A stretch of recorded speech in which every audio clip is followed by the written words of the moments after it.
ಪ್ರಶ್ನೆಗಳಂತೂ ಅನೇಕ ಇದೆ. ಅತ್ಯಂತ ಪ್ರಮುಖವಾದ ಪ್ರಶ್ನೆ, ಮುಖ್ಯಮಂತ್ರಿ ಕುರ್ಚಿಯಿಂದ ಕೆಳಗೆ ಇಳಿದೇ ಬಿಡ್ತಾರಾ ಸಿದ್ದರಾಮಯ್ಯನವರು ಈ ಪ್ರಕರಣಕ್ಕೆ ಸಂಬಂಧಪಟ್ಟಂತೆ? ಪ್ರಾಸಿಕ್ಯೂಷನ್ಗೆ ಗವರ್ನರ್ ಅನುಮತಿ ಕೊಟ್ಟೇ ಬಿಟ್ರೆ ಅರೆಸ್ಟ್ ಆಗೋಗ್ಬಿಡ್ತಾರಾ ಸಿದ್ದರಾಮಯ್ಯನವರು? ಪ್ರಮುಖವಾಗಿ ಇಲ್ಲಿ ಯಡಿಯೂರಪ್ಪನವರ ಹಿಂದಿನ 2011ರ ಪ್ರಕರಣ ಹಾಗೆ ಇತ್ತೀಚಿನ ದೆಹಲಿಯ ಅರವಿಂದ್ ಕೇಜ್ರಿವಾಲ್ ಅವರ ಪ್ರಕರಣವನ್ನು ಕಂಪೇರ್ ಮಾಡಿ ಮಾತನಾಡ್ತಿದ್ದಾರೆ ರಾಜಕೀಯ ವಲಯದಲ್ಲಿ. ಆದರೆ ಅದೆರಡೂ ಪ್ರಕರಣದಲ್ಲೂ ಕೂಡ ನೇರವಾದ ಇನ್ವಾಲ್ವ್ಮೆಂಟ್ನ ಆರೋಪ ಮುಖ್ಯಮಂತ್ರಿ ಕುರ್ಚಿಯಲ್ಲಿದ್ದವರು. ಇಲ್ಲಿ ಸಿದ್ದರಾಮಯ್ಯನವರ ಪತ್ನಿಯ ಹೆಸರಲ್ಲಿ, ಬಹಳ ಮುಖ್ಯ ಇದು, ಸಿದ್ದರಾಮಯ್ಯನವರ ಪತ್ನಿಯ ಹೆಸರಲ್ಲಿ ಸೈಟ್ ಅಕ್ರಮ. ನೇರವಾಗಿ ಸಿದ್ದರಾಮಯ್ಯ ಅವರ ಹೆಸರಲ್ಲಿ ದಾಖಲೆಗಳಿಲ್ಲ ಸೈಟ್ಗೆ ಸಂಬಂಧಪಟ್ಟ ಹಾಗೆ. ಹಾಗಾದ್ರೆ ಈ ಇಂಡೈರೆಕ್ಟ್ ಆಗಿರುವ ಆರೋಪ ಕೂಡ ಡೈರೆಕ್ಟ್ ಆಗಿ ಮುಖ್ಯಮಂತ್ರಿ ಕುರ್ಚಿಗೆ ಕಂಟಕ ಆಗುತ್ತಾ? ಈ ಮೂರು ಪ್ರಶ್ನೆಗಳಿಗೆ, ಇದರ ಜೊತೆಗೆ ಇಡೀ ಮೂಡ ಹಗರಣಕ್ಕೆ ಸಂಬಂಧಪಟ್ಟಂತೆ ಆಗ್ತಿರುವ ಡೆವಲಪ್ಮೆಂಟ್ ಬಗ್ಗೆ ಇರುವ ಪ್ರಶ್ನೆಗಳಿಗೆ ಉತ್ತರವನ್ನು ಕಂಡುಕೊಳ್ಳೋ ಪ್ರಯತ್ನ ಮಾಡ್ತಾ ಹೋಗೋಣ. ಚರ್ಚೆಯಲ್ಲಿ ಬಿಜೆಪಿ ವಕ್ತಾರರಾದ ಎಚ್.ಎನ್. ಚಂದ್ರಶೇಖರ್, ಕಾಂಗ್ರೆಸ್ನ ವಕ್ತಾರರು first time in Republic Kannada ಶತಾಬ್ದೀಶ್ ಶಿವಣ್ಣ ಅವರು, ಕಾರ್ಯಕ್ರಮಕ್ಕೆ ಸ್ವಾಗತ. ಹಾಗೆ ಹಿರಿಯ ಪತ್ರಕರ್ತರಾದ ರಾಜಕೀಯ ವಿಶ್ಲೇಷಕರು ಆದ ಬದ್ರುದ್ದೀನ್ ಅವರಿದ್ದಾರೆ, ಕಾರ್ಯಕ್ರಮಕ್ಕೆ ಸ್ವಾಗತ. ಹಿರಿಯ ವಕೀಲರು ಸಂಕೇತ್ ಏಣ್ಗಿ ಅವರು ಜಾಯಿನ್ ಆಗಿದ್ದಾರೆ. ಹಾಗೆ ಇಡೀ ಪ್ರಕರಣಕ್ಕೆ ಹೊಸ ಟ್ವಿಸ್ಟ್ ಅನ್ನ ಕೊಟ್ಟಂತಹ, ಮುಖ್ಯಮಂತ್ರಿಗಳ ವಿರುದ್ಧವಾಗಿ ಪ್ರಾಸಿಕ್ಯೂಷನ್ಗೆ ಅನುಮತಿಯನ್ನ ರಾಜ್ಯಪಾಲರ ತನಕ ಹೋಗಿ ಕೇಳಿರುವ ಸಾಮಾಜಿಕ ಹೋರಾಟಗಾರರಾದ ಟಿ.ಜೆ. ಅಬ್ರಹಂ ಅವರು ಕೂಡ ಕಾರ್ಯಕ್ರಮದಲ್ಲಿ ಜಾಯಿನ್ ಆಗಿದ್ದಾರೆ. ಸರ್ ನಮಸ್ಕಾರ, ಕಾರ್ಯಕ್ರಮಕ್ಕೆ ಸ್ವಾಗತ. ಮೊದಲಾಗಿ before we get into political fight, ನಾನು ಒಂದಷ್ಟು ಈ ಲೀಗಲ್ ಆಸ್ಪೆಕ್ಟ್ಗಳಿಗೆ ಸಂಬಂಧಪಟ್ಟಂತೆ ಇರುವ ಡೌಟ್ಗಳನ್ನು ಕ್ಲಿಯರ್ ಮಾಡ್ಕೊಳ್ತೀನಿ. ಸಂಕೇತ್ ಸರ್, ಧ್ವನಿ ತಲುಪ್ತಾ ಇದ್ರೆ, ಈಗ ಸಂಪುಟದಿಂದ ನಿರ್ಣಯ ಕೈಗೊಳ್ಳಲಾಗಿದೆ ರಾಜ್ಯಪಾಲರ ನೋಟಿಸ್ ಅನ್ನು ತಿರಸ್ಕರಿಸಲಿಕ್ಕೆ. What next? ರಾಜ್ಯಪಾಲರು ಇದನ್ನು ಯಾವ ರೀತಿ ಗಮನಿಸ್ತಾರೆ, ಯಾವ ರೀತಿ ಕ್ರಮಕ್ಕೆ ಮುಂದಾಗಬಹುದು? ಮೊದಲಿನಿಂದ ಹೇಳೋದಾದ್ರೆ, ಒಂದು ಗಂಭೀರ ಆರೋಪ ಇದೆ. ಆರೋಪ ಮುಖ್ಯಮಂತ್ರಿಯವರ ಮೇಲೆ ಅನ್ನೋಕ್ಕಿಂತ ಅವರ ಹೆಂಡತಿ ಮೇಲೆ ಇದೆ. ಈಗ ಅಬ್ರಹಾಂ ಅವ್ರು ಮಾಡಿರೋ ಆರೋಪ ಮುಖ್ಯಮಂತ್ರಿಯವರ ಅವ್ರ ಪಾತ್ರನೂ ಇದೆ ಅಂತ ಹೇಳಿಬಿಟ್ಟು ಅದರಲ್ಲಿ ಆರೋಪ ಇದೆ. ಅವರು ಸ್ಯಾಂಕ್ಷನ್ಗೆ ಪರ್ಮಿಷನ್ ಕೇಳಿದ್ದಾರೆ. ಈಗ ಎರಡು ಇಂಪಾರ್ಟೆಂಟ್ ಆಸ್ಪೆಕ್ಟ್ ಅಂದ್ರೆ, ಮೊದಲನೇದ್ದು, ಈಗ ಸ್ಯಾಂಕ್ಷನ್ ಕೇಳಿರೋದು ಅಥವಾ ಸ್ಯಾಂಕ್ಷನ್ ಕೊಡೋದು ಅನ್ನೋಕ್ಕಿಂತ ಈಗಾಗಲೇ ಈ ವಿಚಾರಕ್ಕೆ ಸಂಬಂಧಪಟ್ಟಂಗೆ ತನಿಖೆ ಆಗ್ತಾ ಇದೆಯಾ ಅನ್ನೋದು ಒಂದು. ಸರಿನೋ ತಪ್ಪೋ ಗಂಭೀರವಾದ ಆರೋಪ ಇದೆ. ಗಂಭೀರವಾದ ಆರೋಪಕ್ಕೆ ಸಂಬಂಧಪಟ್ಟಂಗೆ ಈಗಾಗಲೇ ತನಿಖೆಗೆ ಕಮಿಷನ್ ಆಫ್ ಎನ್ಕ್ವೈರೀಸ್ ಆಕ್ಟ್ ನಲ್ಲಿ ತನಿಖೆಗೆ ಆದೇಶ ಮಾಡಿ ಆಗಿದೆ. ಅದರಲ್ಲಿ ತಪ್ಪಿತಸ್ಥರು ಯಾರ್ಯಾರು ಇರ್ತಾರೆ ಅವ್ರು ಎಲ್ಲರ ಬಗ್ಗೆನೂ, ಯಾರ್ಯಾರ ಮೇಲೆ ಆರೋಪ ಇರ್ತದೆ ಎಲ್ಲರ ಬಗ್ಗೆಯೂ ಅವ್ರು ತನಿಖೆ ಮಾಡೋದಕ್ಕೆ ಅದಕ್ಕೆ ಅಧಿಕಾರ ಇದೆ. Section 5A of the commission of enquiry act ಕೆಳಗಡೆ ದಿ ಎನ್ಕ್ವೈರಿ ಆಫೀಸರ್ ಅಂದ್ರೆ ಯಾರನ್ನ ಅಪಾಯಿಂಟ್ ಮಾಡಿರ್ತಾರೆ, judicial officer, will have all the authority to take the assistance of the competent investigating agency. ಹಾಗಿದ್ದಾಗ ಅದರಲ್ಲಿ ಏನಾದರೂ ತನಿಖೆಯ ಹಂತದಲ್ಲಿ ಮುಖ್ಯಮಂತ್ರಿಯವರ ಪಾತ್ರ ಕಂಡು ಬಂದಲ್ಲಿ, ಮುಖ್ಯಮಂತ್ರಿಯವ್ರದ್ದು ಕೂಡ ಅದರಲ್ಲಿ ಆರೋಪ ಸಾಬೀತಾಗೋ ಮಟ್ಟಿಗೆ ಏನಾದರೂ ಮೇಲ್ನೋಟಕ್ಕೆ ಕಂಡು ಬಂದಲ್ಲಿ ಅಥವಾ ಅವ್ರ ವಿರುದ್ಧನೂ ಕೂಡ ತನಿಖೆ ಮಾಡಬೇಕು ಅನಿಸಿದಲ್ಲಿ, ಈ ಕಮಿಷನ್ ಆಫ್ ಎನ್ಕ್ವೈರಿ ಆಕ್ಟ್ ಕೆಳಗಡೆ ಅವರು ಸ್ಯಾಂಕ್ಷನ್ ಅನ್ನ ಕೇಳಬಹುದು. Sanction for prosecution against the chief minister. ಆವಾಗ ಆ ಮೇಲ್ನೋಟದ ವರದಿಯ ಆಧಾರದ ಮೇಲೆ ತನಿಖೆ ಮಾಡೋದಕ್ಕೆ ಸ್ಯಾಂಕ್ಷನ್ ಕೊಡಬಹುದು. ತನಿಖೆ ಮಾಡೋದಕ್ಕೆ ಸ್ಯಾಂಕ್ಷನ್ ಕೊಡೋದು ಅಂದ ಮಾತ್ರಕ್ಕೆ ಆರೋಪ ಸಾಬೀತಾಗಿದೆ ಅಂತಲ್ಲ ಕಾನೂನಿನಲ್ಲಿ. ತನಿಖೆ ಮಾಡೋದಕ್ಕೆ ಒಂದು ಅನುಮತಿ ಕೊಟ್ಟಂಗೆ. ಇದು ಒಂದು ಪಬ್ಲಿಕ್ ಸರ್ವೆಂಟ್. ಎರಡು, ಈಗ ಇದೆಲ್ಲ ನಡೀತಾ ಇದ್ದಾಗ ಈಗ ಅಬ್ರಹಾಂ ಅವರು ಒಂದು ಪ್ರೊಸೀಡಿಂಗ್ಸ್ ಇನಿಷಿಯೇಟ್ ಮಾಡ್ತಾರೆ. ಒಂದು ತನಿಖಾಧಿಕಾರಿಗಳಿಗಾಗಲೇ ಇದ್ದಾಗ, ತನಿಖಾ ಹಂತದಲ್ಲಿದ್ದಾಗ, ಕಮಿಷನ್ ಆಫ್ ಎನ್ಕ್ವೈರಿ ಆಕ್ಟ್ ನಲ್ಲಿ ತನಿಖೆ ನಡೀತಾ ಇದ್ದಾಗ ಅಬ್ರಹಾಂ ಅವರು ಪ್ರಶ್ನಿಸ್ತಾರೆ, ತನಿಖೆ ಮಾಡೋದಕ್ಕೆ ಅಥವಾ ಪ್ರಾಸಿಕ್ಯೂಟ್ ಮಾಡೋದಕ್ಕೆ ಸ್ಯಾಂಕ್ಷನ್ ಕೊಡಿ ಅಂತ. ಈ ವಿಚಾರಕ್ಕೆ ಸಂಬಂಧಪಟ್ಟಂಗೆ ಗವರ್ನರ್ ಏನ್ ಮಾಡ್ತಾರೆ, ಹಿ ಹ್ಯಾಸ್ ನಾಟ್ ಕನ್ಕ್ಲೂಡೆಡ್, ಅದನ್ನು ಒಪ್ಪಿ ನೋಟಿಸ್ ಕೊಟ್ಟಿರೋದಲ್ಲ. ಇದು ಪ್ರಶ್ನೆ ಇಂಪಾರ್ಟೆಂಟ್ ಇದೆ ಅಂತಂದ್ರೆ, ಇದು ಶೋ ಕಾಸ್ ನೋಟಿಸ್ ಅಂದ್ರೆ ನಾವು ಅನುಮತಿ ಕೊಡಬೇಕಾ ಕೊಡಬಾರ್ದ ಅನ್ನೋದ್ರ ಬಗ್ಗೆ ನಮ್ಗೆ ಉತ್ತರ ಕೊಡಿ.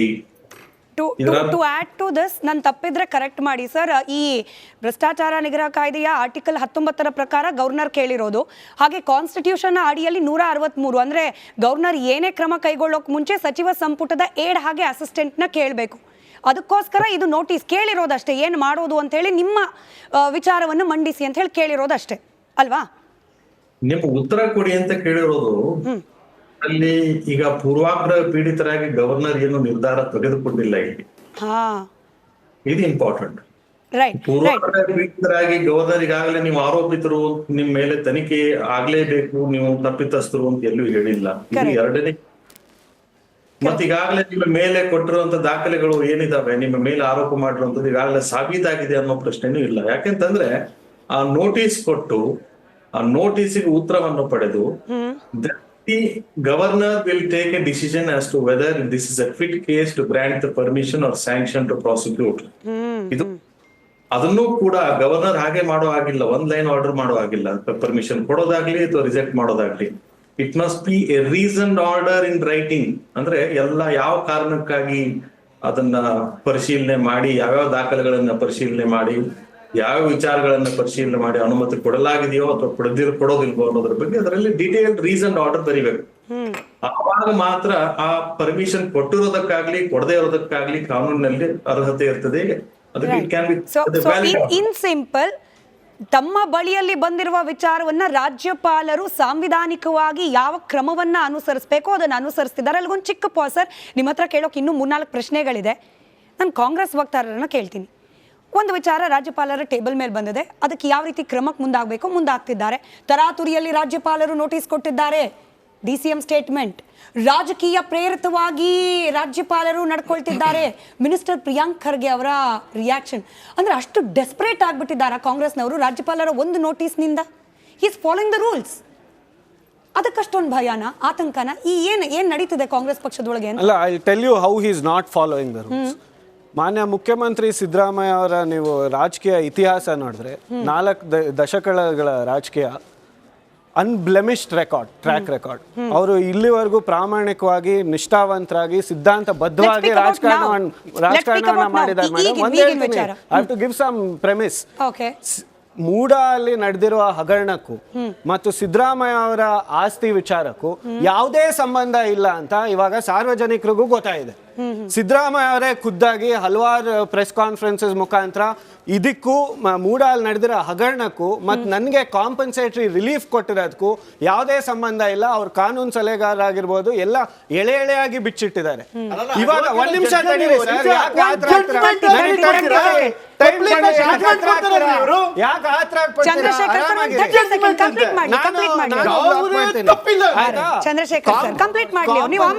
ಕಾಂಪನ್ಸೇಟರಿ ರಿಲೀಫ್ ಇವಾಗ ಮೂಡ ಅವರೇ ನಮ್ ಜಾಗವನ್ನ ಒತ್ತುವರಿ ಮಾಡ್ಕೊಂಡು ಅದನ್ನ ಅಕ್ರಮವಾಗಿ ಉಪಯೋಗಿಸ್ಕೊಂಡು ಇವಾಗ ಅವ್ರಿಗೆ ರಿಲೀಫ್ ಕೊಡ್ಬೇಕಾ ಬೇಡ?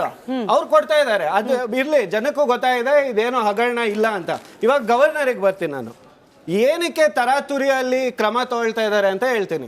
ಆರ್ಟಿಕಲ್ 163 ಪ್ರಕಾರ ಅವರು ಸಂವಿಧಾನಿಕಬದ್ಧವಾಗಿ he must act on the aid and advice of the council of the ministers.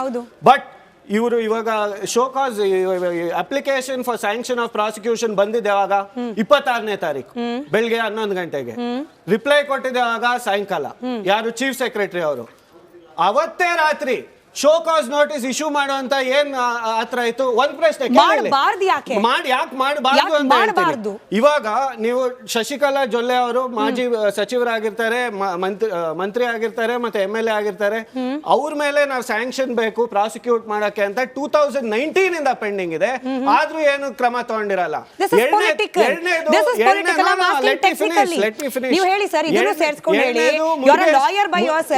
ಸೇರ್ಸ್ಕೊಂಡು ಉತ್ತರ ಕೊಡಿ ಶಿವಣ್ಣ ಸರ್. ಅಲ್ಲೇ ಒಂದ್ ಚಿಕ್ಕ ಕನ್ಫ್ಯೂಷನ್ ಕ್ಲಿಯರ್ ಮಾಡ್ಬಿಡೋಣಪ್ಪ. ಯಾವಾಗ್ಲೂ 2019 ಹಂಗ ಮಾಡಿದ್ರು, ಈಗ್ಲೂ ಹಂಗೆ ಮಾಡ್ಬೇಕು ಅಂತ ಯಾವ ಲಾ ಬುಕ್ ಅಲ್ಲಿ ಬರ್ದಿದೆ? ನಾನು ಏನ್ಗೆ ಸರ್ನ ಕೇಳ್ತೀನಿ.